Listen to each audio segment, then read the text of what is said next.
Character అది. ఈ generation యాక్టర్స్కి కానీ లేక బడ్డింగ్ హీరోస్కి కానీ దొరికే క్యారెక్టర్ కాదు అది. It is very difficult and you are lucky enough to get it. దానిలో బాగా అద్భుతంగా చేసి ఇప్పుడు now immediately you are going to unveil a new chapter in yourself to the audience. How do you find this difference between these two? Where do you place yourself? Sir, నాకు అవకాశం దొరికి కొంచెం గ్రహాలు అటు ఇటుగా ఉగాది ఇంకొక నెల తర్వాత వచ్చి ఉంటే నేను నెల తర్వాతే వద్దామని అనుకో, అంటే ఒక 2 months గ్యాప్ ఫ్రమ్ కోర్ట్ ఉంటే బాగుంటుందని నాకు అనిపించే సందర్భం. కానీ ఏంటంటే మోస్ట్ ఇంపార్టెంట్లీ యాక్టర్గా నా టైం లైన్ లాస్ట్ ఇయర్ చూసుకున్నట్టయితే ఏడాది మొదట్లో సారంగపాణి జాతకం చేశాను, ఏడాది చివరిలో కోర్ట్ అనే సినిమా చేశాను. కానీ ఆ రిలీజ్ టైం లైన్స్ అంటే ఇట్లాంటి బడ్జెట్ ఉన్న సినిమాలకి, నేను చిన్న సినిమానో పెద్ద సినిమా అనట్లేదు, ఇలాంటి బడ్జెట్ ఉన్న సినిమాలకి నాలాంటి యాక్టర్లకి రిలీజ్ క్యాలెండర్ చూసుకొని సరైన టైంలో విడుదల చేయడం నాకు చాలా చాలా ఇంపార్టెంట్ సార్. అండ్ లక్కీగా ఇది నేను చెప్పాల్సిన అవసరం లేదు, ఎందుకంటే we have much able producer like Krishnaprasad గారు. వారు దాదాపు ఈ 40 ఏళ్ళ ఇండస్ట్రీలో వాళ్ళకి అవన్నీ తెలుస్తుంటాయి. బట్ యాజ్ అన్ యాక్టర్గా where do I want to see myself? మీరు ఇందాక అన్నట్టు I wanted to see myself as an entertainer sir. నేను కోర్ట్ చేసినా లేకపోతే నేను సారంగపాణి జాతకం చేసినా నేను ఒకటే అనుకుంటాను సార్, థియేటర్కి మీరు 300 పెట్టారో 500 పెట్టారో వచ్చి సినిమా చూసి బయటికి వెళ్ళేటప్పుడు I don't want anybody to be feeling disappointed about it. And I want to see myself as an actor who's doing all kinds of characters అనే ఒక కేటగిరీలో చూడాలని, నన్ను కేటగిరీ కాదు కానీ ఒక మంచి కథలు చెప్పాలనే sir. I'm story teller and మంచి కథలు చెప్పడం నా పర్పస్గా నేను ఫీల్ అవుతాను. అండ్ ఇలాంటి పర్పస్ని నేను డిస్కవర్ చేసుకోవడానికి దొరికిన అద్భుతమైన టీం ఇది. And I'm so proud of all of them. So దీనివల్ల ఒక బెటర్ యాక్టర్ అయ్యాను కూడా నేను సారంగపాణి జాతకం ద్వారా. అలాగే వీరితో పనిచేయడం ద్వారా చాలా నేర్చుకున్నాను. అది అది అది ఇంకా గొప్ప టేక్ అవే సార్ నాకు. అంటే ఇప్పుడు చాలా అంటే you done few good films right from Balagam కానీ, అంతకుముందు మల్లేశం కానీ, ఇప్పుడు కోర్ట్ కానీ, అంటే you worked with 3-4 good directors. ఇప్పుడు what is your best experience with Indraganti Mohan Krishna garu అంటే what will you tell? I think the best experience is team ఒక రౌండ్ టేబుల్ వేసుకొని కూర్చొని వారు రాసిన కథ, వారు రాసిన స్క్రీన్ ప్లే, మా పాత్ర అనుగుణంగా చదవడం సార్ నాకు the best moment in this whole thing.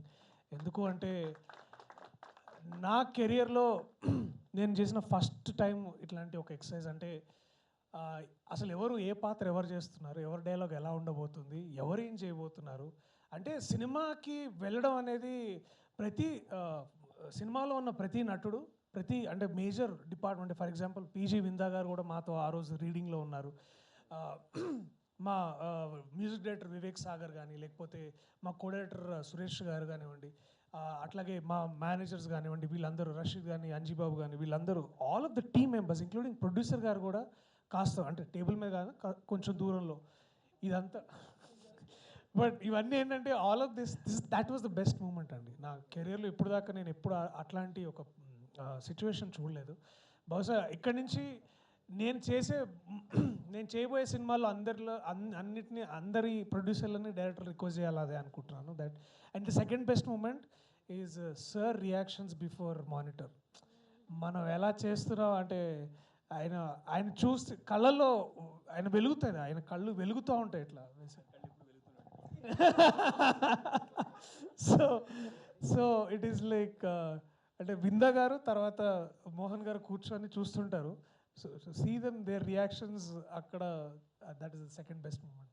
And more importantly ఇప్పుడు నీ పాయింట్ ఆఫ్ కెరీర్ గురించి కనుక మాట్లాడాలంటే ఓ పక్కన కోర్ట్ ఒక పెద్ద hit, still going strong, one point.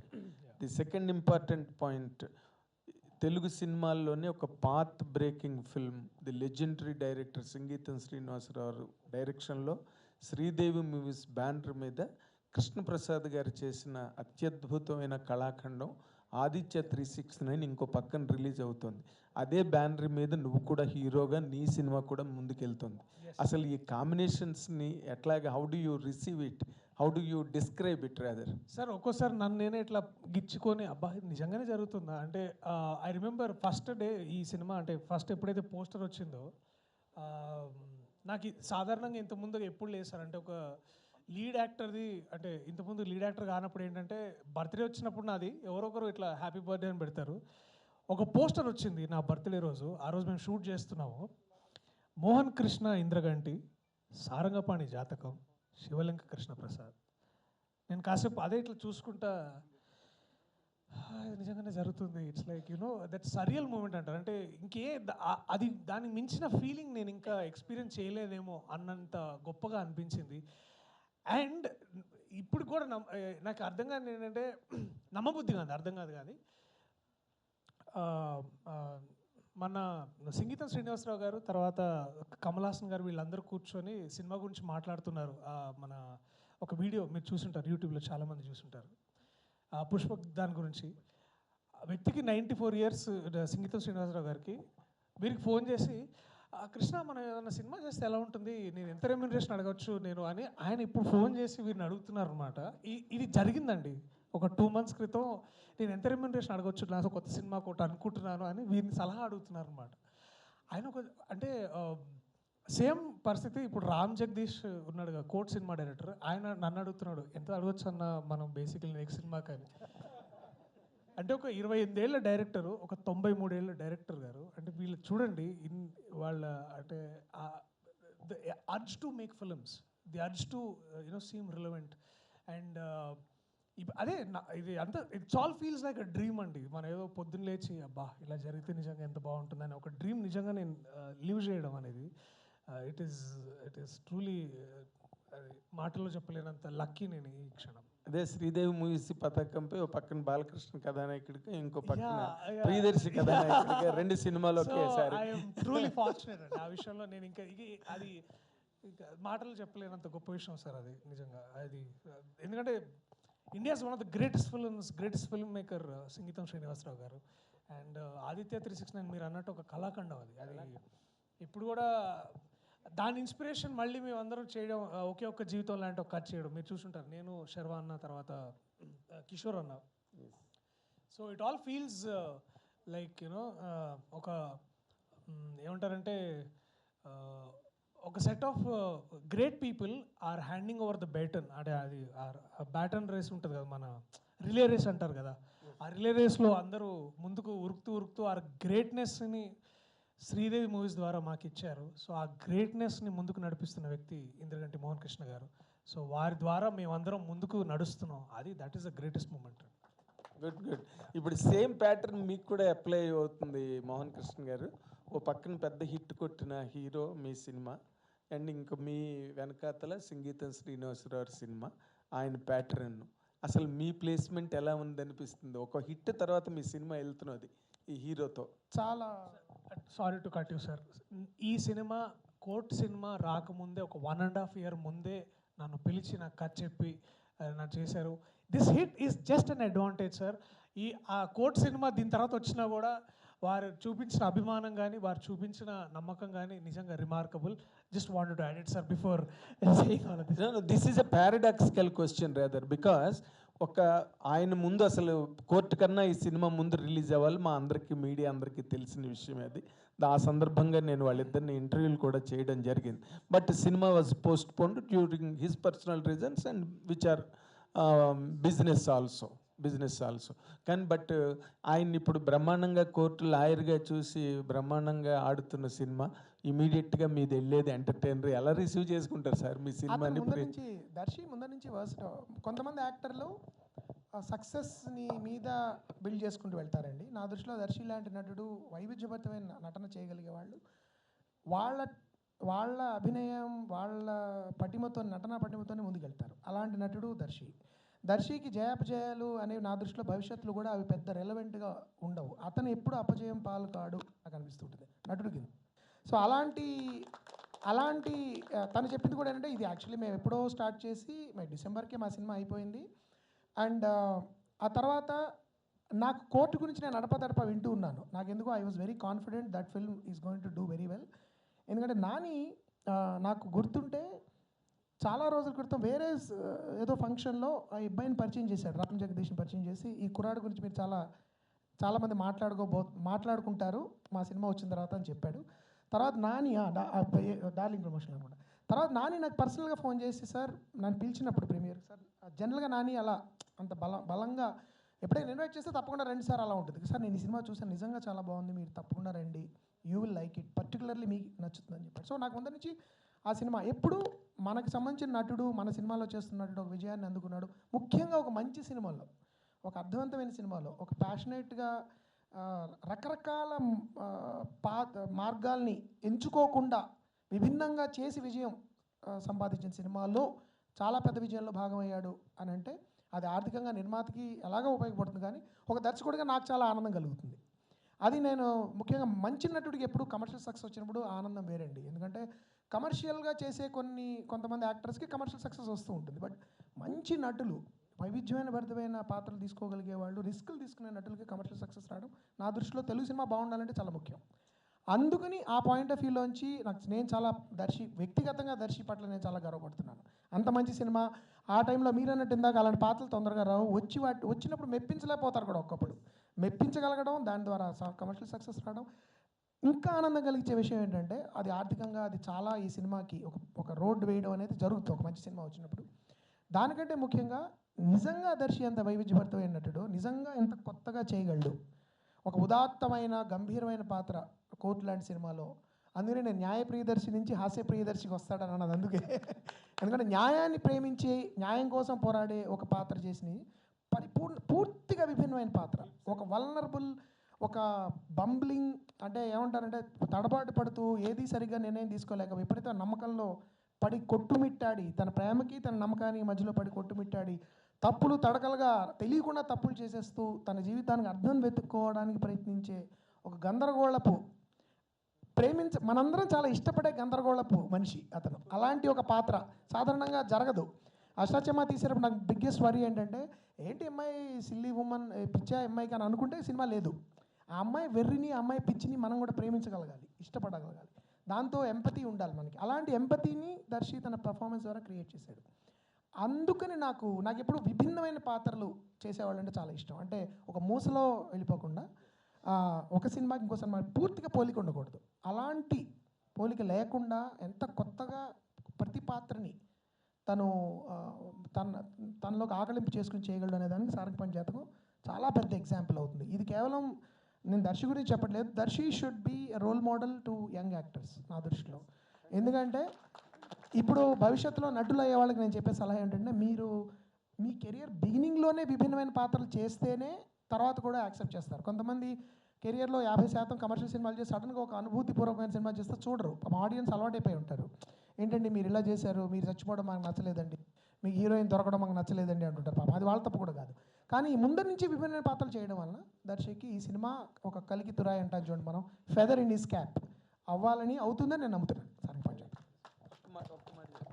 ఇంకొక మంచి మాట చెప్తాను. జాతకాల మీద వచ్చిన సినిమాలన్నీ కూడా అప్పుడు లేడీస్ టైలర్ కానీ తర్వాత ఆ ఒక్కటి అడుగు కానీ పెద్ద హిట్లు. కాబట్టి సారంగపాణి జాతకం కూడా చాలా పెద్ద హిట్ అన్నది ఒక రికార్డ్ వాల్యూ. 4 స్టార్స్ ఇస్తారా లేదా? అయితే 5 స్టార్స్. Thank you sir. ఎందరగడ్డి garu, first of all stage మీద అందరూ పాజిటివిటీ ఉన్న వాళ్ళు అందరూ కూర్చొని ఉన్నారు, జీరో ఈగోస్ అందరికీ. అంతా చూస్తుంటే చాలా ఆనందంగా ఉంది. సార్, ప్రొడ్యూసర్ గారు తప్ప ఎవరూ జాతకాలను నమ్మేవాళ్ళు కాదు, మీరు నలుగురు కూడా. మీరందరూ టీమ్ అప్ అయ్యి ఈ సినిమాలో దిగగలిగారు అంటే నమ్మకం అనేది వ్యక్తిగతం అండి. నేను ఇప్పుడు ఈ సినిమాలో ముఖ్యంగా నేను చెప్పదలుచుకున్నానంటే, వ్యక్తిగత నమ్మకాలని మేము అస్సలు వేళాకోళం చేయం. సినిమాలో ఎవరి నమ్మకాలు వాళ్ళవి. నమ్మకం అనేది నా దృష్టిలో వెరీ ప్రైవేట్, అది రుద్దకూడదు జనాల మీదకి. కానీ ఎప్పుడైతే నమ్మకం మూఢనమ్మకంగా మారుతుందో అప్పుడు ఒక వ్యక్తి జీవితం ఎంత గందరగోళం అయిపోతుంది. తన జీవితం కాకుండా చుట్టుపక్కల వాళ్ళ జీవితం కూడా ఎంత గందరగోళం చేస్తాడు ఆ వ్యక్తి అనే ఒక చిన్న ఏమన్నా వార్నింగ్ ఈ సినిమా. అలా అని చెప్పి ఉపన్యాస ధోరణులు తర్వాత సూక్తి శుద్ధులు ఉండవు ఈ సినిమాలో. కేవలం పరిపూర్ణ హాస్యరసభరితంగా నడుస్తూ ఏమైనా మనం చెప్పదలుచుకుంది కూడా అది అలా హాస్యభరితమైన డైలాగులోనే వెళ్ళిపోతుంది తప్ప ఎవరైనా తరచి చూడదలుచుకుంటే ఏదైనా కనపడుతుంది, లేదంటే అది మంచి ఒక క్యారెక్టర్ డ్రివెన్, స్టోరీ డ్రివెన్, ఒక రకరకాల విచిత్రమైన పాత్రలు కలిసిన ఒక కథలాగా చెప్పాలని ప్రయత్నించాం. కాబట్టి ఇందాక ఆయన నాగేంద్ర గారు అన్నట్టు మన చేతుల్లో జరిగేది ఎలాగా జరిగిపోతుంది, మనం దాని గురించి వరి అవ్వడం వేస్ట్. కాబట్టి ఆయన అన్నట్టు ఆ జరిగేదేదో చాలా మంచి జరగాలని నమ్ముతూ ఉంటే అట్లీస్ట్ మనకు ఒక చిన్న ఎనర్జీ లాగా ఉంటుంది. కాబట్టి ఒక నమ్మకం అనేది మనకి వ్యక్తిగతంగా మనకి ఏదైనా బలం ఇచ్చినా, ఒక కొత్త ఏమంటారు ఉత్తేజం ఇస్తే ఆ నమ్మకం ఖచ్చితంగా ఎవరి వాస్తు నమ్ముతున్నారో జాతకాలు వాళ్ళ ఇష్టం, దట్స్ ప్రైవేట్. దాన్ని మేము ఎక్కడ వేళాకోళం చేయట్లేదు ఈ సినిమాలో. అయితే చేతల్లో ఉంటుందా చేతుల్లో ఉంటుందా అనే స్పర్ధ గురించి చెప్పిన హాస్యభరిత చిత్రం ఇది. సార్ ఇంద్రగంటి గారు, ఫస్ట్ అంటే హాస్యభరిత చిత్రాలు అంటే జంధ్యాల గారు బాగా గుర్తొస్తారు. జంధ్యాల గారి తర్వాత పెద్దవంశీ గారు, తర్వాత ఈవీవి గారు చేశారు. సో పెద్దవంశీ గారు లేడీస్ టైలరు, ఇప్పుడు చెప్పినట్టు ఆ ఒకటి అడక్కు ఈవీవి గారి సినిమా. ఈవీవి గారి సినిమా ఈ కథ రాయడానికి, సారంగపాణి కథ రాయడానికి ఇన్స్పిరేషన్ ఏంటి సార్? అంటే మీరు ఏమైనా రియలిస్టిక్ అయినా చూసారా క్యారెక్టర్ని? రెండు కారణాలండి. దీనికి యాక్చువల్లీ ఒక ఆంగ్ల కథ మూలం ఉంది, అది నేను స్క్రీన్ మీద వేస్తాను. అది బేస్డ్ ఆన్ దట్ స్టోరీ. అది అయితే దానిలో ఉన్న ప్రధాన అంశాలు తీసుకుని పూర్తిగా నేను లైక్ అష్టాచమ్మాలాగా, అమితుమిలాగా కూడా. అది ఒక కారణం. రెండో కారణం, నేను చాలా ఇంటర్వ్యూలో అంతమంది కూడా చెప్పాను, మనం 21వ శతాబ్దంలో కొత్త శతాబ్దంలోకి వచ్చిన తర్వాత కూడా విపరీతంగా మన సమాజంలో సైన్స్ పెరిగిపోయింది. అంటే almost every other person is an engineer or an ఐఐటీయా ఏమంటే మగవాడు పుడితే ఇంజనీర్, అమ్మాయి పుడితే డాక్టర్, మిగతా వాళ్ళందరూ పనికిరాని వాళ్ళు అనే పరిస్థితుల్లోంచి నేను పెరిగాను. నేను స్టూడెంట్ కింద పెరుగుతున్నప్పుడు నేను డిగ్రీ చేస్తున్నానయ్యా ఇంగ్లీష్ లిటరేచర్ ఎవరితో చెప్తే మా ఫ్రెండ్ వాళ్ళ నాన్నగారు ఎందుకంటే ఏం చేద్దామని నాలుగు తీసుకుంటావా డిగ్రీతో అని అడిగారు ఆయన. అఫ్కోర్స్ ఆయన ఇప్పుడే మా అబ్బాయి ఫ్రెండ్ అండి, ఇతను ఫిల్మ్ మేకర్ అని చెప్తుంటారు, అది వేరే విషయం. పాయింట్ ఏంటంటే సైన్స్ ఇంత బాగా పెరిగిన, విపరీతంగా సైంటిస్టులు, సైన్స్ బేస్డ్ కల్చర్ పెరిగిన మన దేశంలో ప్యారలల్గా ప్రవచనాలు, నమ్మకాలు, జాతకాలు అంటే జాతకం చూసి టైంని బట్టి సిజేరియన్ ఆపరేషన్ చేయించుకుంటున్నారు. రాకెట్లకి, కంప్యూటర్లకి కొబ్బరికాయలు కొట్టి పూజలు చేసి మనం పంపిస్తున్నాం అంతరిక్షంలోకి కానీ. లేకపోతే ఈ కాంట్రడిక్షన్ నాకు చాలా ఇంట్రెస్టింగ్ అనిపించింది. ఈ వైరుధ్యం ఒకటి ఉంది మన సంస్కృతిలో. ఏంటంటే ఒక పక్కన ఎంత సైంటిఫిక్గా మనం ఒక లోకో ట్రైన్ని లాంచ్ చేసినా కొబ్బరికాయ కొట్టి దండేస్తాం. సో ఈ వైరుధ్యాన్ని ఇంట్రెస్టింగ్గా ఎక్స్ప్లోర్ చేయొచ్చు ఈ కథ ద్వారా అనేది రెండొక స్ఫూర్తి. ఎంత ఇంట్రెస్టింగ్గా, సరదాగా, వేళాకుళం చేయకుండా హాస్యరసభరితంగా ఎలా చెప్పచ్చు, ఒక చిన్న చిన్న చెణుకులు, చిన్న ఏమంటారు చిరు చెంపదెబ్బలతో ఎలా చెప్పచ్చు అనే ఉద్దేశంతో చేసిన సినిమా ఇది. సో ఈ రెండు ప్రధానంగా స్ఫూర్తి అని చెప్తాను. సార్ ఇంకొక క్వశ్చన్, అంటే మీరు 2008 అష్టాచమ్మ స్టార్ట్ చేసినప్పుడు అవసరాల శ్రీనివాస్ గారిని స్టార్ట్ చేశారు, ఆయనతో కూడా. సో ప్రతి సినిమా నాకు తెలిసి ప్రతి సినిమాలోనే అవసరాల శ్రీనివాస్ గారికి ఒక క్యారెక్టర్ ఉంటుంది. ఆ క్యారెక్టర్ అంటే ఆ క్యారెక్టర్ని ఆయన పెట్టే రాస్తున్నారా, లేకపోతే కథకి తగ్గట్టుగా పాత్రకి ఆయన్ని తీసుకుంటున్నారు? శ్రీనివాస్ అవసరం అంటేనే అవసరాలు ఉంటాయి.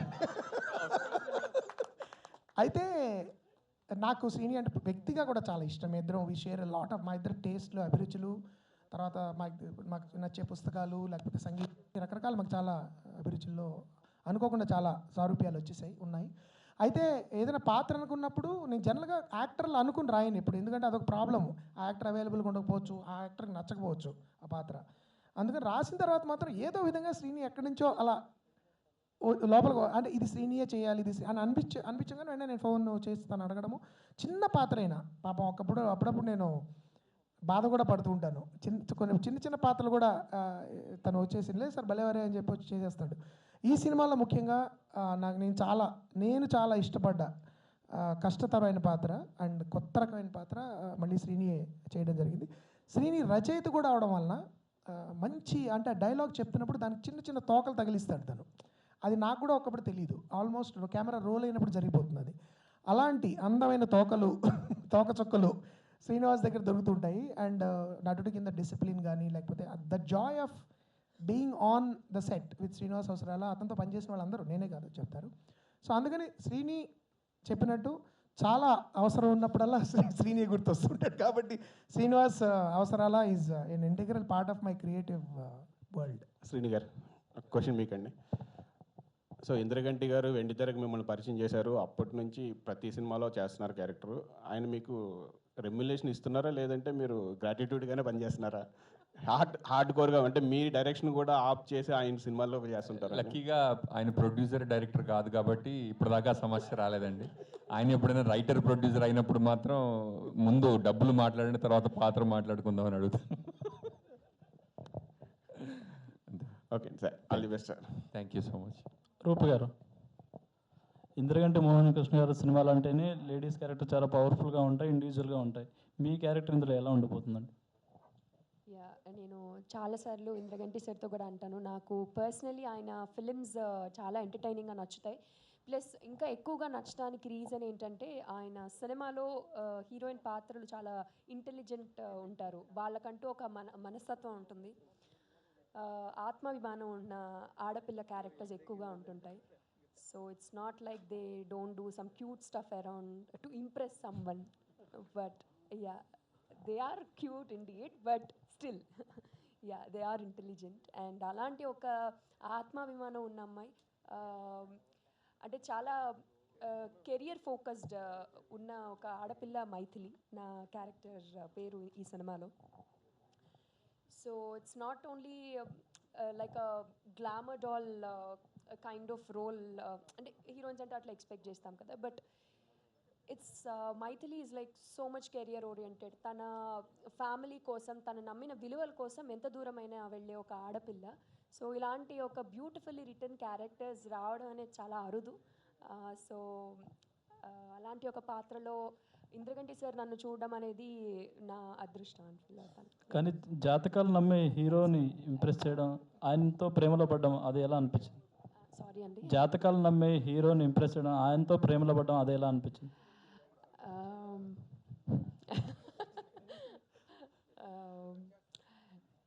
ఎట్లా అనిపించిందంటే, అది మీరు సినిమా చూస్తే ఎలా ఉంటుంది అనేది మీరే చూసి చెప్పాలి ఎలా ఉంది అనేది. సో ఏం చెప్పాలి, I mean like it's very entertaining అండి. రేపు when somebody from opposite poles కలిసినప్పుడల్లా బాగుంటుంది కదా. ఇప్పుడు రెండు కాంట్రాస్టింగ్ మనుషులు కలిసినప్పుడు చాలా ఎంటర్టైన్మెంట్ జనరేట్ అవుతుంది. లైఫ్ కూడా చాలా బాగుంటుంది. ఎప్పుడు కూడా సిమిలర్ పర్సన్స్ ఉంటే బోరింగ్గా ఉంటుంది life. So I think that's why Mythili సారంగాని అంత ఇష్టపడింది సినిమాలో కూడా. సో ఇద్దరు వైవిధ్యమైన మనుషులు, బట్ వాళ్ళిద్దరూ కలిసినప్పుడు మీకు చాలా entertainment and it's a beautiful couple to watch on the screen. Yeah, okay, wish all the best. అవసరాలు శ్రీనివాస్ గారు, సార్ ఇప్పటివరకు మీరు సాఫ్ట్ క్యారెక్టర్స్ చేశారు, కానీ ఇందులో రగ్గడ్ లుక్లో కనిపిస్తున్నారు, అది కూడా ఒక గురువులా కనిపిస్తున్నారు సారంగ పనికి, ఏంటండి? గురువు కాదండి, బేసికలీ జాతకాలు చెప్పేవాడు. అండ్ అంటే మన జీవితం గురించి కొంచెం చెప్పగలిగేవాడు ఎవరన్నా మనకి గురువులాగే కనిపిస్తాడు కాబట్టి బేసికలీ అంతేనండి. సో ఆ విధంగా కొంచెం ఆయన కంటే పవర్ఫుల్గా ఉంటుంది. ప్లస్ ఫస్ట్లో లుక్ అనుకున్నప్పుడు ఒకరోజు వేరే లుక్ టెస్ట్ కూడా చేశారు ఆయన. బట్ సమ్ రీజన్ నాకు కూడా అంటే అతను చేసే పని అతను చాలా సీరియస్ పని, అతని వృత్తి కూడా కాదు అది. అంటే బేసికలీ తన అస్తిత్వానికి అంటే జాతకాల్లో ఇంత బలం ఉందని నమ్మే వ్యక్తి కాబట్టి చాలా సీరియస్గానే ఉండాలని నాకు అనిపించింది. మోహన్ కృష్ణ గారితో మాట్లాడితే ఆ తర్వాత ఫస్ట్ అనుకున్న లుక్ తీసేసి ఈ లుక్కే బాగుందని దీనికి ఫిక్స్ అయిపోయారండి. Okay, thank you. ఉంటుంది కదా, నామాలు పెట్టుకుని కూర్చుని తర్వాత వెనకాలన్నీ పటాలుండి ఇట్లా మనకు ఒక జనరల్ ఇమేజ్ ఉంది. అలా కానీ నేను కొంతమంది జ్యోతిష్యులు కలిశానండి, ఒకళ్ళిద్దరిని. వాళ్ళు ఇండివిజువల్ స్ఫూర్తి నాకు దూరం నుంచి గమనించడం. వాళ్ళు చాలా అన్కన్వెన్షనల్గా ఉంటారు, అన్కన్వెన్షనల్గా మాట్లాడతారు, అన్కన్వెన్షనల్ పనులు చేస్తూ ఉంటారు. కానీ వాళ్ళకు ఒక ఆరా ఉంటుంది. వాళ్ళ చుట్టూ చాలామంది చేరుతూ ఉంటారు, వాళ్ళ చేతులు చూపించుకుంటుంటారు, జాతకాలు చూపించుకుంటుంటారు. వాళ్ళకేదో ఒక పవర్ ఉండే అట్రాక్షన్ ఉంటుంది. అలాంటి ఒక మిస్టీరియస్ మనిషి ఉండాలి ఈ సినిమాలో. కేవలం రెగ్యులర్గా జాతకాలు చెప్పేవాడు జ్యోతిష్యుడు అంటే అలా కాకుండా స్టీరియోటిపికల్గా క్లీషేడ్గా కాకుండా వేరేగా ఈ సినిమాలో శ్రీని కనబడతాడు. అందుకని నాకు ఎక్కువ తన పర్ఫార్మెన్స్ కానీ తన లుక్ కానీ చాలా నచ్చాయి ఈ సినిమాలో. అంటే సినిమాలో ఫైనల్గా జాతకాలు నమ్మాలని చూపిస్తారా, నమ్మొద్దని చూపిస్తారా సార్? అది కేవలంగా మీరు కథాంశాన్ని అడిగారు మీరు. అది సినిమా చూస్తేనే. అయితే ఒకటి నేను ఇందాక చెప్పినట్టు తండ్రి చేతల్లో ఉంటుందరా చేతుల్లో ఉండదంటే కొడుకు కాదు చేతుల్లోనే ఉంటుంది, జాతకాలు కాదు మన రాతలు అని నమ్మే వీళ్ళిద్దరి మధ్యలో కాన్ఫ్లిక్ట్లో రెజల్యూషన్ ఏమిటి అనేది సినిమా చూస్తేనే మనకు తెలుస్తుంది. అయితే నేను ఇంకోటి క్లియర్గా ఇది వ్యక్తిగత నమ్మకాలను కానీ జాతకాలు నమ్మే వాళ్ళని కానీ వేళాకుళం చేయడం అవన్నీ మూఢనమ్మకాలు అది individuals have to sort out for themselves. Because నమ్మకం అనేది చాలా కాంప్లెక్స్ ఇష్యూ. కొంతమందికి నేను వ్యక్తిగతంగా చూసిన వాళ్ళు భయంకరమైన అనారోగ్యానికి గురైన వాళ్ళు కేవలం ఒక నమ్మకంతో బయటపడిన వాళ్ళు నేను చూశాను. మందులు కూడా క్యూర్ చేయనప్పుడు ఒక దేవుడిని నమ్మో లేకపోతే ఒక దేవతను నమ్మో ఒక మంత్రాన్ని నమ్మో క్యూర్ అయిన వాళ్ళు నేను చూశాను. సో సైన్స్ అన్నిసార్లు ఒకప్పుడు సొల్యూషన్ ఇవ్వలేకపోవచ్చు మనిషి సమస్యలకి. కాబట్టి ఎటువంటి బ్లాంకెట్ స్టేట్మెంట్స్ చేసేసి ఇలా కాదు, దీన్నే నమ్మండి, దీన్ని నమ్మద్దు అన్నట్టు కాకుండా some things I'm leaving to the audience. అయితే నేను చెప్పదలసింది ఒకటే, నమ్మకం మూఢనమ్మకం అవ్వకూడదు, దట్స్ ఆల్. అది అయినప్పుడు ఏం జరుగుతుందని చెప్పడమే సారంగపాణి జాతకం ప్రధాన ఉద్దేశం. అంటే ఇప్పటివరకు హీరోయిన్స్ ఫాదర్గానే చూసిన శ్రీనివాస్ గారిని ఇందులో హీరో ఫాదర్గా చేశారు. ఆయన స్పాంటేనియస్ ఎలా ఉంటుంది ఇందులో ఏంటండి?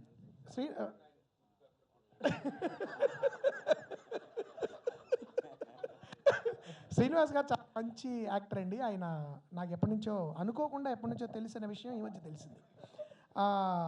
నేను లైలా కాలేజీలో డిబేటింగ్ కాంపిటీషన్లో అమలాపురం ఎస్కేబిఆర్ కాలేజ్కి మేము రెగ్యులర్గా కాంపిటీషన్స్కి వెళ్తూ ఉండగా అక్కడ ఆయన మా సీనియర్ అని నాకు తర్వాత చాలా కాలం తెలిసిందనమాట. సో ఆయన చాలా బాగా చేశారని అనుకోకుండా నేను ఒక సినిమా చూశాను, సుబ్రహ్మణ్యపురం అని. దానిలో ఆయన ఒక పాత్ర చూసి ఈయన ఎవరో చాలా చాలా బాగా చేస్తున్నారు, ఇంకేదైనా మనకు క్యారెక్టర్ వచ్చి అనుకున్న టైంలో నన్ను ఎంతో కాలంగా నేను గులాబ్ పూలు పంపిస్తున్న వ్యక్తి ఆయనే అని నాకు అర్థమయ్యి తర్వాత ఆయన్ని కలిసి ఆయనకి వీలో ఒక పాత్ర, ఆ అమ్మాయి గురించి మీకు చెప్పాలో పాత్ర ఇచ్చి ఇది నాకు చాలా స్ట్రాంగ్గా అనిపించింది. ఈ తర్వాత దర్శికి జనరల్గా మనకి తండ్రి పాత్రలు అంటే క్లీషేడ్గా ఉంటాయి కదా, అలాంటి కాకుండా వేరేగా ఉండాలి. మనిషికి కనబడడం వేరేగా ఉండాలి, మాట తీరు వేరేగా ఉండాలి, మాట్లాడే విధానం వేరేగా ఉండాలి, పాత్రకు ఒక అర్థం ఉండాలి, ఆ పాత్రకి తనకంటూ ఒక ప్రయాణం ఉండాలి బిగినింగ్ నుంచి ఎండ్ వరకు. అలాంటి అని కొత్తగా ఉండాలి, క్లీషేడ్గా ఉండకూడదు అనుకుని నేను శ్రీనివాస్ గారిని ఎంచుకోవడం జరిగింది. అండ్ ఆయన చాలా చాలా చాలా బాగా చేశారు సినిమాలో. నేను ఇంతకంటే చెప్పకూడదు, సినిమా చూస్తే మీకు అర్థం. బేసిక్గా మీరు జాతకాలను బాగా నమ్ముతారు, సో జాతకం మీద ఒక సినిమా తీస్తున్నారు. ఈ సినిమాకి ముందు పూర్తిగా నమ్మను. ఇందాక వాళ్ళు చెప్పినట్టుగా మూఢనమ్మకాలకి వెళ్ళండి, జాతకాలు ఎవరికి చూపించను కూడా. ఇంకో విషయం, ఎప్పుడో ఒకసారి ఒక అతన్ని ఒక ఆయన అంటే ఆయన గాబా అమ్మవారి ఉపాసకుడు, ఆయన చెప్పి దాదాపు 15 ఏళ్ళు అయింది. అది జాతకంతోనే చెప్పాడు. మనం ఒక 6-7 ఏళ్ళు మీరు ఏం చేసినా వర్కౌట్ కాదు, ఇంట్లో కూర్చోండి అన్నాడు. అసలు శుభమా అంటూ మనం వెళ్తాం, ఏదైనా సార్ గురుగారు రేపు సాయంకాలం ఏదైనా కొడతామని, నేను ఏం చేస్తే బాగుంటుందని, ఏం చేసినా బాగుంటుంది అయ్యప్ప అంటే నా క్వశ్చన్ అలా చెప్పినవాడు. బట్ ఇంతేనా పరిస్థితి అంటే కాదు, ఈ పరిస్థితి బాగుందన్నారు. అది నాకు ఒక ఆశ్చర్యం అంటారా, మీరు ఏమంటారో? టైం బాగుంటే అన్నీ బాగుంటాయి, ఇవన్నీ మన టైం అని అంటాం. హిపోక్రటిక్గా చాలా హిపోక్రసీతో కొన్ని రకరకాలు మారుస్తాం. బట్ ఐ స్ట్రాంగ్లీ బిలీవ్ అంటే జాతకం కంటే గొప్పది పరమేశ్వరుడు. పైన ఒక నమ్మకం, అది ఏ మతమైనా ఏ కులమైనా ఒక పవర్ మన నడిపిస్తాను. నువ్వు ధర్మంగా ఉండి మనం సిన్సియర్గా ఉంటే to your work what ever, మనస్సు మనం హాయిగా పెట్టుకుని మంచిగా ఉంటే, ఆ మంచి ఆలోచిస్తే నీకు మంచి జరుగుతుంది. ధర్మో రక్షతి రక్షిత అంటారే, అది ఊరికే రాయాలి. అట్టా లేదులే, ఎన్ని పడ్డా మనం అల్టిమేట్ మనం విన్నింగ్ అవుతాం. ఎన్నో సినిమాలు చూస్తున్నాం, నానా కష్టాలు పడి లాస్ట్లో అంతే శుభం కార్డు పడుతుంది. అట్లాగే అప్ అండ్ డౌన్స్ ప్రతి జీవితంలో ఉంటాయి. నేను అది ఈ సినిమా ఇప్పుడు మీరు సినిమా గురించి మాట్లాడుతుంటే వింటే నాకు వెంటనే అనిపించింది, నేను అదే అగైనెస్ట్గా ఉంటే ఇప్పుడు నాకు సెంటిమెంట్స్ ఎక్కువ, 100% చేసేవాడిని కాదండి. ఏదో నా మనసుకు నచ్చిన పని నేను చేయను, నాకు నచ్చినవే చేసుకుంటూ వస్తాను నేను మొదటి నుంచి. అలా ఇది కూడా అంతే, అబ్బా ఎక్కడ మనం ఎవరైనా కరెక్ట్, ఇది చాలా బాగుంది అనిపించి చేసింది. అంటే నా క్వశ్చన్ ఏంటంటే వీళ్ళ జాతకాలు ఏమైనా చూసారా ముందే అని? అది చూడలేదండి. చూడకపోయినా అంటే మీరు ఇందాక వారందరికీ మీ అందరికీ తెలిసిన నిజమే, ఇది డిసెంబర్ ప్లాన్ చేసింది, అందరికీ తెలుసు, మీకు కూడా మీడియా మీద. అప్పటికి ఆల్మోస్ట్ మనం కంప్లీట్ చేసి ఆల్మోస్ట్ ఇంకొంచెం హర్రీగా వెళ్ళిపోయి గబగబా చేసేద్దామని, లేదంటే ఇంకో 15 రోజులు రిలీజ్ చేయాల్సిందని డేట్ వేసేసాను. ఇలాంటివైనా కూడా దాన్ని కూడా దాటి నేను వద్దులేండి ఇది కాదనుకున్నాం. ఈ కంప్లీట్గా ఇంకొకసారి మళ్ళీ మేము ఇంటర్నల్గా పబ్లిసిటీలో రాకపోయినా ఇంకొక అంటే జనవరిలో కాకుండా మీ అందరికీ తెలుసు, జనవరి అంటే మన కాంపిటీషన్స్, థియేటర్లు దొరకపోవటం, ఇప్పుడు అవన్నీ ఒక ట్రెండ్ నడుస్తున్న కాలం, అప్పట్లాగా కాదుగా. ఫిబ్రవరి అనుకుందామా, 3rd వీక్ వెళ్దామా, 4th వీక్ తర్జన జరిగినప్పుడు యునానిమస్గా అనుకున్నది నేను చెప్పేసా, సారీ అండి మనం కొంచెం ఆగి వెళ్దాం, ఇది హాయిగా ఈ సినిమా అందరూ చూడాలి, ఇంత మంచి సినిమాని అందరూ చూడాలి అని అనుకున్న ఏప్రిల్కి వచ్చాం. ఈ లోపల నిజంగానే ఇప్పుడు ఇంత అద్భుతం కోర్టు జరుగుతుంది, లేదు ఈ కోర్టు సూపర్ హిట్ అవుతుంది, దీని మీద నిజంగా అతను ఏది చేసినా నాని గారు చాలా చాలా ఇదిగా అంత నమ్మకం లేకుండా చేయడానికి ప్రొడక్షన్ వాల్యూస్ అందరికీ తెలుసు కదా, మీ అందరికీ ఎంత బాగా నమ్మితేనే కానీ ఆయన తీయడం. అలాంటిది అది ఒక అద్భుతం చేసింది. ఓహో అవును నిజమే కదా, నేను టైంని నమ్మాను కదా, టైం బాగుందన్నమాట అని ఒక సంతృప్తిని పరిపూర్ణంగా ఇచ్చింది. అది ప్రియదర్శి గారు, కాంప్లిమెంట్ని ఎలా ఫీల్ అవుతున్నానంటే ఎంటర్టైన్మెంట్ ఉంటే ఇలా ఉంటుందని చూపించాలని అనిపించింది. యాక్చువల్లీ ఆ కాంప్లిమెంట్ అన్నయ్య ఇచ్చిన తర్వాత వెళ్ళిపోయేటప్పుడు నెక్స్ట్ ఏం చేస్తున్నావా అని అడిగారు. సార్ ఇలా ఇంద్రగంటి మోహన్ కృష్ణ గారి సినిమా చేస్తున్నాను సార్ అంటే ఆయన చాలా హ్యాపీగా ఓ అవునా అని ఒక ఎక్స్ప్రెషన్ ఇవ్వడం, తర్వాత వెరీ గుడ్ అయ్యా, I'm very happy for you, Krishnaprasad గారిని అడిగాను అన్నట్టు చెప్పు అన్నట్టు అని అన్నాడు. సో అది బాగా అనిపించింది. అండ్ వారు తెలియకుండానే అంటే నాలాంటి ఎంతోమంది నటులకి ఆయన ఎంతో ఇన్స్పిరేషన్ మనం చెప్పాల్సిన అవసరం లేదు. సో ఐఎమ్ సో హ్యాపీ వారిని ఇన్స్పిరేషన్గా తీసుకొని ఇట్లాంటి వర్స్టైల్ క్యారెక్టర్స్ చేయడానికి కూడా ఒక విధంగా ఆయన ఇన్స్పిరేషన్. సో ఐఎమ్ గ్రేట్ఫుల్ ఆయన కలవడం. అలాగే ఈ సినిమా మళ్ళీ వారి దగ్గర తీసుకెళ్లాలని మీటింగ్. జనరల్గా లాట్ ఆఫ్ కామిక్ యాక్టర్స్ అనేవాళ్ళు కామెడీ నుంచి షార్ప్గా మనం వెంటనే డ్రామాలోకి వెళ్ళాలని ట్రై చేస్తారు. సో మీరు చాలా ఎక్స్పెరిమెంట్ ఫిల్మ్ చేస్తారు, మల్లేశ్వరం కావచ్చు, అట్లాగే బలగం కావచ్చు, అట్లా 35 కావచ్చు అట్లా. సో డ్రామా చేసిన తర్వాత మళ్ళీ కామిక్ రావాలంటే కొంచెం తడబాటు అవుతుంది, స్ట్రగుల్ ఉంటుంది. సో మీరు సీరియస్గా కోట్ చేసిన తర్వాత వెంటనే ఈ సారంగపాణికి రావడానికి రీజన్ ఏంటి? ఒకటి ఏంటంటే there is no specific strategy, నేను ఇలాంటి క్యారెక్టర్లు చేయాలి అని అట్లా కాకుండా నేను మంచి కథలు చెప్పాలని అనుకుంటాను. I see myself as a creator, storyteller. And ప్రతి ఒక్కరూ ఇలాంటి కథలు మోర్ ఇంపార్టెంట్లీగా ఒక ఆడియన్స్గా నేను ఇలాంటి సినిమాలు చూడాలనుకుంటా. థియేటర్కి వెళ్ళి లేకపోతే ఇంట్లో నేను ఖాళీగా కూర్చున్నా కూడా మనం అందరం మంచి సినిమాలు చూడాలని అనుకుంటాం. సో అలాంటి కేటగిరీకి చెందిన మంచి సినిమాల్లో మంచి కథల్లో ఇదొకటి నేను నమ్ముతున్నాను. అండ్ ఇది కోర్టు తర్వాత వచ్చింది అంటే ఒక ఏమయ్యేదంటే ఒక సినారియోలో అంటే ఒక హైపోథెటికల్ సిచ్యువేషన్లో ఒకవేళ ఇది కోర్టు కన్నా ముందు వచ్చి ఉంటే కోర్ట్ అనే సినిమా ఒక డిఫరెంట్ అప్రోచ్గా ఉండేది నాకు. But luckily or unluckily or fortunately or unfortunately సందర్భానికి తగ్గట్టు ఇది రైట్ టైం ఇది రావడానికి. ఎందుకు అంటే అందరూ డిగ్రీ నుంచి ఎల్కేజీ దాకా అందరు ఎగ్జామ్స్ అయిపోతాయి, అందరూ ఇంట్లో ఉంటారు, లేకపోతే వాళ్ళ సొంత ఊర్లకు వెళ్తారు, హాలిడేస్లో ఉంటారు. హాలిడేస్లో ఇలాంటి సినిమా రావడం, ఇలాంటి సినిమాలు చూడడం ఐ థింక్ అదొక ఫ్యామిలీ యాక్టివిటీగా అవుతుందని అందరూ అనుకోవడం, ఎస్పెషలీ కృష్ణప్రసాద్ గారు అనుకోవడం. సో అన్నీ కుదిరాయి బాస్ ఈ సిచ్యువేషన్కి. April 18th ఇవన్నీ కుదిరాయి. అండ్ డెఫినెట్లీ నాకొక్కడికే కాదు మా టీం అందరికీ కోర్ట్ సినిమా సక్సెస్ ఒక గొప్ప బూస్ట్ని ఇచ్చింది. ఏంటంటే నేను ఈ సినిమాలో ఉన్నందుకు కాదు, కానీ ఒక చిన్న బడ్జెట్ సినిమాలకి బాగుండి మంచి కంటెంట్ ఉంటే జనాలు థియేటర్కి వెళ్తారు. అండ్ ఇవాళ రిపీటెడ్ ఆడియన్స్ వెళ్తున్నారు. అండ్ నేను అదే అంటున్నా, వెన్ యాజ్ అ టీమ్ మేమందరం పెద్ద స్టార్స్ కాకపోవచ్చు, but we are group of committed people who are wanting to tell great stories. అది అండ్ ఇంద్రగంటి మోహన్ కృష్ణ గారు లాంటి ఒక గొప్ప దర్శకుడు ద్వారా మేమందరం మీ ముందుకు వస్తాం ఆ రోజు. So you will also see a great story. ఇందాక సార్ అన్నట్టు దీంట్లో బోనస్ ఏంటంటే ఒక గొప్ప స్టోరీ ఉంది మీకు. ఎందుకంటే ఎట్లుంటుందంటే ఈ సినిమా చూడడానికి అంటే కామెడీ సినిమా చూడాలంటే మీరు క్యాజువల్గా వచ్చి అంటే దాంట్లో నేను ఎందుకంటే ఓం భీమ్ బుష్ చేస్తున్నప్పుడు దీంట్లో లాజిక్ లేదు, ఓన్లీ మ్యాజిక్ అని చెప్పాను. దీంట్లో లాజిక్ ఉంది, మ్యాజిక్ కూడా ఉంది. So please come and watch it and will all give you that ticket value. మీకు ఆ పైసలు పెట్టినందుకు హ్యాపీగా చూసి మీరు థియేటర్ నుంచి బయటకు వచ్చి హ్యాపీగా నవ్వుకుంటారు. That is our promise as a team's promise. Indraganti garu sir, మీరు చాలా స్పెసిఫిక్ జానర్స్ ట్రై చేశారు, అట్లా కామెడీ కూడా చాలా స్పెసిఫిక్గా ఉంటుంది మీ మూవీస్లో. సో దీంట్లో థీమ్ వచ్చేప్పటికి జాతకం అంటున్నారు. జాతకం అనేది చాలా తినలేరు, అంటే కొంతమంది నమ్ముతారు, కొంతమంది నమ్మరు.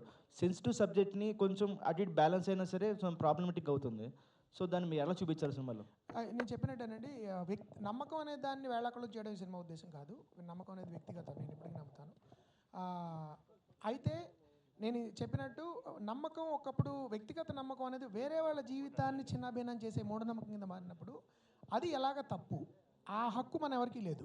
మన నమ్మకాన్ని వేరే వాళ్ళ జీవితాన్ని నాశనం చేసే మూఢనమ్మకంగా మార్చుకోకూడదు. అది మారినప్పుడు ఎన్ని గందరగోళ పరిస్థితులు ఏర్పడతాయి, ఎంతమంది జీవితాలు చిన్నభిన్నం అయిపోతాయి, అనవసరంగా ఎంత మనం గందరగోళానికి మనం గురవుతాము, ఎదురు వాళ్ళని గురి చేస్తాం అనేది హాస్యరసభరితంగా చెప్తేనే బాగుంటుంది. అట్ ద సేమ్ టైం ఎవరిని మనం పర్టికులర్ శాస్త్రాన్ని నమ్మే వాళ్ళని వ్యక్తుల్ని వ్యాఖ్యానం చేయడం అలా ఉండదు. అయితే ఒక శాస్త్రాన్ని దొంగతనంగా ప్రాక్టీస్ చేస్తూ జనాలను ఎక్స్ప్లైట్ చేసే వాళ్ళ మీద విమర్శ అయితే ఉండొచ్చు, కానీ శాస్త్రాన్ని దాని యొక్క నిబద్ధతని ప్రశ్నించడం ఈ సినిమా ఉద్దేశం కాదు. మూఢనమ్మకాలని, గందరగోళ నమ్మకాలని వాటిని సరదాగా కాసేపు ప్రేక్షకులతో పంచుకుని ఇదిగో ఇలా అయిపోతుంది. ఒక సెటైరికల్ క్యారికేచరిష్ సినిమా అంటాను దీన్ని, ఒక వ్యంగ్యాత్మక చిత్రం ఇది. ఆ వ్యంగ్యంలో కొంత సోషల్ అబ్జర్వేషన్ ఉంటుంది, సమాజంలో చుట్టుపక్కల మనం జరుగుతున్న పాత్రలు నిజంగా మనం చూసే పాత్రలు కనబడుతూ ఉంటాయి. అది ఆ థిన్, మీరు అన్నట్టు ఆ థిన్ లైన్ని జాగ్రత్తగా we are walking the thin line carefully. At the same time ఆరోగ్యకరమైన హాస్యం ఇవ్వాలి, చీప్ హ్యూమర్ కాకుండా మంచి హాస్యము, అన్ని ఏజ్ గ్రూప్స్ చూడగలిగే హాస్యం ఉండాలి. చిలిపితనం ఉన్నా కూడా అది అసభ్యతకి వెళ్ళకూడదు. మన జీవితంలో కూడా ఎంతో కొంత చిలిపి హాస్యం ఉంటుంది, అది చిలిపితనం పరిధిలోనే ఉండాలి. ఇవన్నీ దృష్టిలో పెట్టి చేసిన సినిమా కాబట్టి I try to balance as much as possible without offending anyone. లో చూస్తుంటే అంటే చాలా పుస్తకాలు, గ్రంథాలు బాగా చదివినట్టున్నారు. ఎన్ని పుస్తకాలు చదివారు? సో ఏం నేర్చుకున్నారు? అంటే ఇది యాక్చువల్లీ ఆ పోస్టర్, అది కోర్ట్ సినిమా పోస్టర్ అండి. అక్కడ అన్నీ ఈ benefit of doubt, constitution of India అవన్నీ ఉంటే దీన్ని బేసికల్లీ మార్చి, శివ అని మా ఆర్టిస్ట్ ఆయన అంతా గ్రాఫిక్స్లో మార్చి ఏవో పామిస్ట్రీలు, కీ రొమాన్స్ ఏవో పెట్టాడు. బట్ ఈ సినిమాకి నాకంటే ఎక్కువ పుస్తకాలు చదివింది మోహన్ గారు. పుస్తకాలు చదవడమే కాదు, పుస్తకాలు అందరికి మెన్షన్ చేస్తుంటారు. అంతే విధంగా చదివింది ఈ సినిమాలో వేణుస్వామి బయోపిక్ చేసిన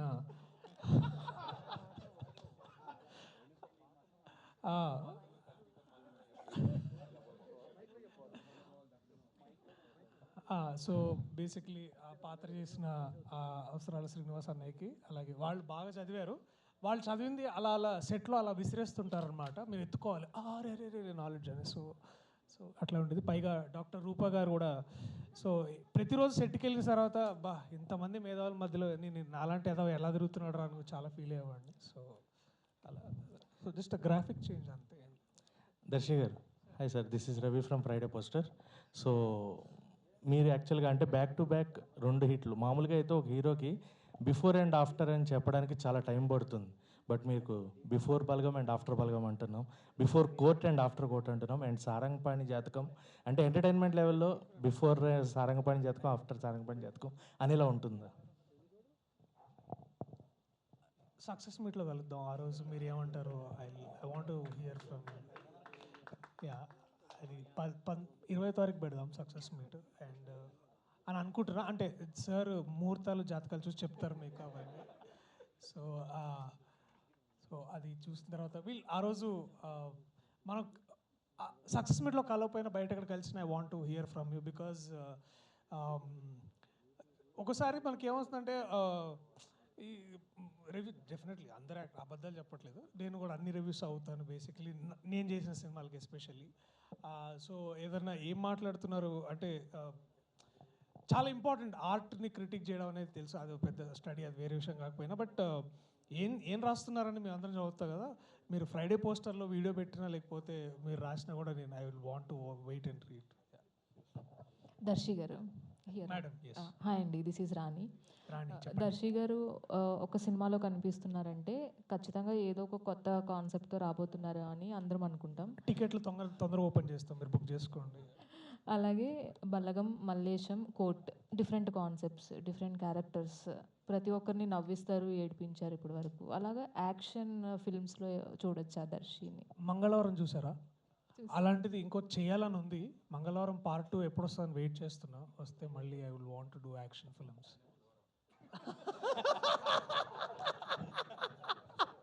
చూసారు కదా మా సెట్ ఎలా ఉందో మీరు గమనించవచ్చు బేసికలీ.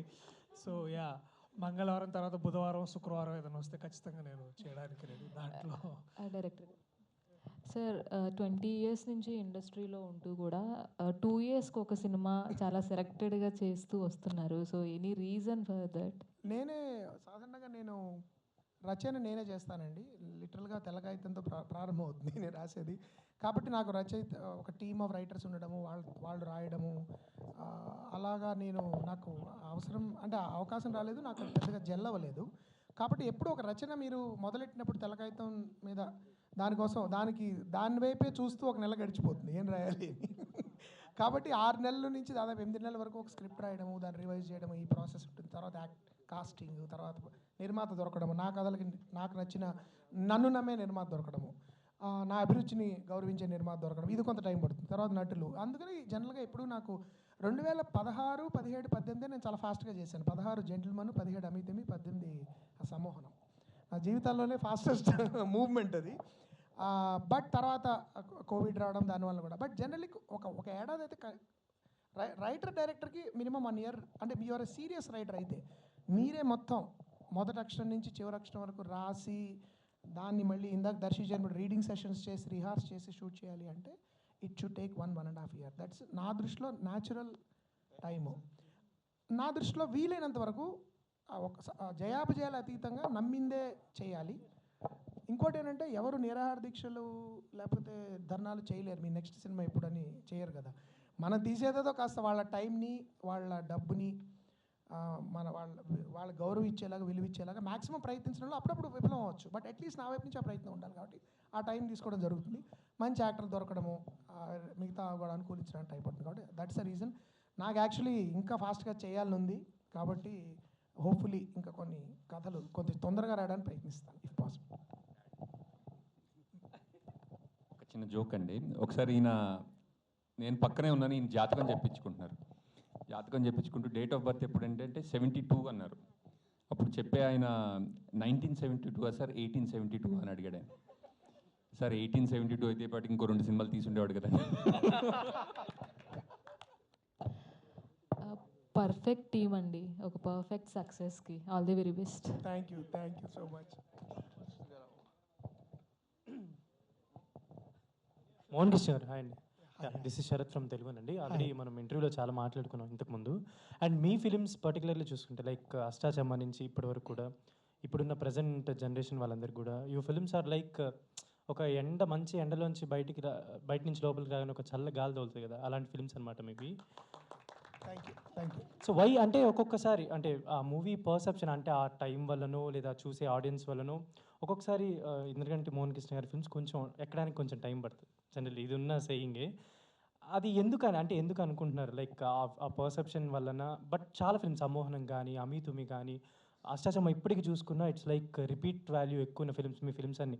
లైక్ ఇప్పుడు మన తెలుగు ఇండస్ట్రీలో మంచి క్లాసిక్ సినిమాలు ఎవరు తీస్తారు మంచి సినిమాలు అంటే ఇంద్రగంటి గారి పేరు ఉంటుంది డెఫినెట్. సో ఎందుకు అంటే why that one point? Probably one of the reasons నాకు అంటే మీరు అన్నది నేను కూడా అప్పుడప్పుడు ఆలోచిస్తూ ఉంటానండి. ఎందుకంటే ఇందాక రామ్ జగదీష్ అండ్ సంగీతం గారి లాగా నేను కూడా ఆ ప్రశ్న అడుగుదామని చాలా ఆశపడేవాడిని. ఎంత అడగచ్చండి నెక్స్ట్ సినిమా కానీ. బేసిక్లీ ఏంటంటే one of the reasons could be that నా రచన, ఇది నేను అహంకారంతో చెప్పట్లేదు, నన్ను నేను తరచు చూసుకున్నప్పుడు నాకు అనిపించింది నా రచన కొంచెం క్లీషేస్కి దూరంగా ఉంటుంది. అంటే జనరల్గా మీరు సినిమాల్లో చూసే కొన్ని పడికట్టు రాళ్ళు ఉంటాయి కదా, హీరో ఇంట్రడక్షన్ అంటే ఇలా ఉండాలి, హీరోయిన్ అంటే ఇలా ఉండాలి, విలన్ అంటే ఇలా ఉండాలి, ఇలా మాట్లాడాలి, వాటికి కొంచెం భిన్నంగా ఉన్నప్పుడు కొంచెం టైం పట్టచ్చు. అది జనాల్లోకి వెళ్ళడానికి లేకపోతే చొచ్చుకుని పోవడానికి, వాళ్ళకి అర్థం చేసుకోవడానికి కొంచెం టైం పట్టచ్చు. కానీ నేను ఎప్పుడు 20 ఏళ్ళుగా నేను సినిమాలు తీసి ఇంకా తీయగలుగుతున్నానంటే నాకున్న ఒకే ఒక బలం నా ప్రేక్షకులు. ఎందుకంటే ఇప్పటివరకు వేరే రకమైన బలాలు నాకు లేవు. ఎందుకంటే నాకు ఫైనాన్షియల్ బ్యాకింగ్ కానీ, ఇండస్ట్రీలో నాకున్న బంధువులు, నేను కింద పడిపోయినా లేపి నన్ను ప్రాప్ చేసి నిలబెట్టేవాళ్ళు నాకు ఎవరు లేరు. కాబట్టి I have to only trust my audience and trust there ability to support me. So రిపీటెడ్గా వాళ్ళు కొంచెం ఆలస్యంగానే నన్ను సపోర్ట్ చేస్తూ నా సినిమాలు చూసి బాగున్నాయని నేను గుర్తించుకుని ఒకళ్ళిద్దరు నాకు ఎప్పుడు నచ్చేది ఏంటంటే, ఎప్పుడైనా ఏదైనా ఒక చెడ్డ సినిమా చూసినప్పుడు ఏంటి ఇక్కడ మనం ఇంకా అయిపోయిందేమో, ఇంకా ఇలాంటి సినిమాలు కూడా చూస్తున్నారని అనిపించినప్పుడు ర్యాండమ్గా ఎవరో రోడ్డు మీదో లేకపోతే షాపింగ్ మాల్లో కనబడి, అంటే విచిత్రమైన ప్లేసెస్లో డెకాథలాన్ లాంటి ప్లేస్లో కనబడి మీ కనులలో తడిగా పాట చాలా ఇష్టం అండి అంటారు. లేదంటే డెకాథలాన్ అంటే స్పోర్ట్స్ గేర్ అమ్మే చోట, అక్కడ మనకి ఊహించాం ఇలాంటి వాళ్ళండి. ఇంకోళ్ళు ఎవరో కనబడి మోహన్ కృష్ణ గారు మీరు మాలాంటి వాళ్ళు తరచుగా సోషల్ మీడియాలో ఉండరండి, మీకు కనబడము, మీకు పదే చెప్పే కానీ మేము ఉన్నాము, మేము మీ సినిమాలు చూస్తాము, మీ సినిమాలు మేము చూస్తుంటాం, దయచేసి మీరు ఇలాంటి సినిమాలు చేయండి అని చెప్పేవాళ్ళు కనబడినప్పుడు అమ్మయ్య ఐఎమ్ స్టిల్ రెలవెంట్ అనిపిస్తుంది. సో అది నా దృష్టిలో ఇమ్మీడియట్గా ఎక్కేసిందా దిగేసిందా కంటే కూడా, because it's not, art is not some kind of a drug. I think art should be like you should saver it over a period of time. And ఒక్కొక్కప్పుడు ఆ నెమ్మదిగా ఇప్పుడు సమ్మోహనం గురించి ఇప్పుడు కొంతమంది అలా రాశారండి, అందుకు అర్థమైందండి. అష్టాచమాల డైలాగు ఇందాక శ్రీని గురించి రూప అన్నట్టు ఆ డైలాగు 5 ఏళ్ల తర్వాత నాకు అర్థమైంది ఏంటంటే I will be even more happy actually. అందుకని బట్ అదొక ప్రిన్సిపల్గా చేసుకోకూడదండి. ప్రేక్షకులకి వీలైనంత సరళంగా ఇమ్మీడియట్గా అర్థమయ్యేలాగానే సినిమాలు తీయాలి. That's what I believe. ఒక్కొక్కప్పుడు ఆ ఆలోచన ధోరణి వలన, వాడిన భాష వల్ల కానీ, ఆ సెన్సిబిలిటీ వల్ల కానీ కొంచెం టైం పట్టచ్చు. But as long as the film stays with the audience, as long as they cherish it as valuable, I'd love to continue like that. And Sivalanka Krishnaprasad garu, producer of the film, and మీరు అంటే like gentleman తీశారు already, మీ combination ఎప్పుడు repeat అవుతూనే ఉంటుంది. Like ఏంటి ఇంద్రగంటి మోహన్ కృష్ణ గారు ఎప్పుడు రెడీ అంటే అప్పుడు మీరు ప్రొడ్యూస్ చేయడానికి ఎందుకు అంత వాంటెడ్లీ ఉంటారు? అంటే ఒక మా ట్రావెలింగ్లో ఒక అండర్స్టాండింగ్ కానీ, అంటే ఫస్ట్ ఇప్పుడు జెంటిల్మెన్ చేసిన తర్వాత సమ్మోహనం మళ్ళీ నా మనసుకి నచ్చింది, చాలా బాగా నచ్చింది. 100% బాగుంటుంది. బ్యూటిఫుల్ లవ్ స్టోరీ, చాలా సెన్సిటివ్గా, చాలా కొన్ని సీన్స్ చాలా బాగున్నాయి. అలాగే ఇది ఒక కామెడీ, టోటల్ ఒక క్రైము. మీకు తెలుసు జెంటిల్మెన్ అనేది ఒక ఎమోషనల్ డ్రామా లాంటిది. వీటి తర్వాత ఇది సినిమా సమ్మోహనం, బ్యూటిఫుల్ లవ్ స్టోరీ. మూడోది ఒక ఎంటర్టైన్మెంట్. వాళ్ళందరికీ కావాల్సింది ఎవరైనా ఎంటర్టైన్మెంట్ ఉంటే చాలు అనుకున్నా. అండ్ లాజికల్గా ఉంటుంది. నేను జనరల్గా లాజికల్గానే ఆలోచిస్తాను, ఇది ఇట్లా ఎందుకు ఉంటుందని. అందుకనే కొన్ని సినిమాలు ఇప్పుడు సూపర్ హిట్ అయిన సినిమాలు ఉంటాయి మనం చూస్తుంటాం, రికార్డుల బద్దలు కొడతాయి, బ్లాక్ బస్టర్స్ అని. అవి నా బట్టి నేను చేయలేనేమో, ఎందుకంటే అది ఆ సినిమా లాజికల్గా ఆలోచిస్తాను నేను కూడా. ఆ లాజిక్కి మన మోహన్ కృష్ణ గారి దగ్గర దొరుకుతుందా, ఎక్కడ ఇల్లాజికల్గా ఉండదు. ఇప్పుడు ఈ సినిమా అంతే, ఎంత ఎంటర్టైన్మెంట్ అయినా కూడా ఒక చక్కటి గ్రాఫ్తో మోస్ట్ సెన్సిబుల్. అది పూర్వకాలంలో మనకు అటువంటి సినిమాలు వచ్చేవి, అలాంటివన్నీ మనం చూసాం. అంటే ఇలా వెళ్తే ఇలా వెళ్ళాలి, ఇక్కడి నుంచి ఇక్కడికి ల్యాండ్ అవ్వాలి, ఇక్కడికి ఎండ్ అవ్వాలి అనేది, అది మిస్ కాకుండా ఉండటానికి చాలా చూస్తారు.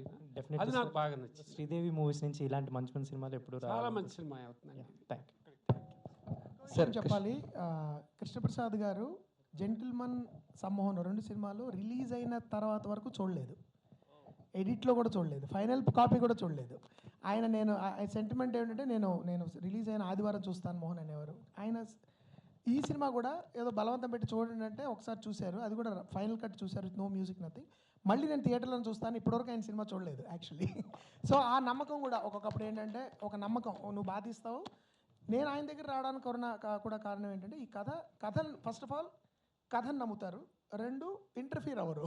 అది ఆయన పని. అంటే నీ పని నువ్వు చేసుకో, నీ మీద నా నమ్మకం ఉంది. చివరిలో నాకు చూపించు, నాకేమైనా అనిపిస్తే చెప్తాను, నువ్వు నీకు అది నచ్చితే సలహా పాటించు, లేదంటే నువ్వు నన్ను కన్విన్స్ చేస్తావని నమ్మకం నాకు ఉంటుంది. అలాంటి ఒక పారదర్శకమైన రిలేషన్షిప్ ఉన్నప్పుడు ప్రొడ్యూసర్ డైరెక్టర్ మధ్యలో మ్యూచువల్ రెస్పెక్ట్, ట్రస్ట్ ఉండాలి. ఒక దర్శకుడిని మనం ఎంచుకున్నప్పుడు ఆ దర్శకుడి పనితనం మీద నమ్మకం ఉన్నప్పుడే నిర్మాత ఎంచుకోవాలి. వాళ్ళ దగ్గర కూర్చోబెట్టుకుని నేను రుద్దుతూ నేను చేయించుకున్నానండి, రాబట్టుకున్నానండి, పిండానండి, ఇవన్నీ ఓన్ వర్క్ అండి. దర్శకుడు దర్శకత్వం చేయడానికి ఉండాలి, నిర్మాత నిర్మించడంలో ఆయన ఫోకస్ చేస్తారు. ఆయన ఇప్పుడు తన పని తను. ఇప్పుడు నిన్న కూడా నేను పబ్లిసిటీకి ఇది ప్రెస్ మీట్ తర్వాత నేను నా పనిలో నేను ఉంటాను, మీరు ఆగే పబ్లిసిటీ చేసుకోండి అని చెప్పారు ఆయన. సో అందుకని ఆ పారదర్శకత, ఆ సింప్లిసిటీ నాకు చాలా కంఫర్టబుల్గా ఉంటుంది. ఆ నమ్మకం నా బాధ్యత పెంచుతుంది కూడా. ఇంత నన్ను నిర్మాత నమ్ముతున్నా అంటే నేను ఒడి దగ్గర పెట్టి సినిమా తీయాలి, ఆయనకు నష్టం కలగకూడదనే బాధ్యత నాకు పెరుగుతుంది. ఈ పారదర్శకత మా ఇద్దరికి ప్రాబ్లీ వర్కౌట్ అయిందని నా ఫీలింగ్. సార్ కృష్ణప్రసాద్ సార్, అంటే ఈ ఆన్సర్కే కొంచెం ఎక్స్టెన్షన్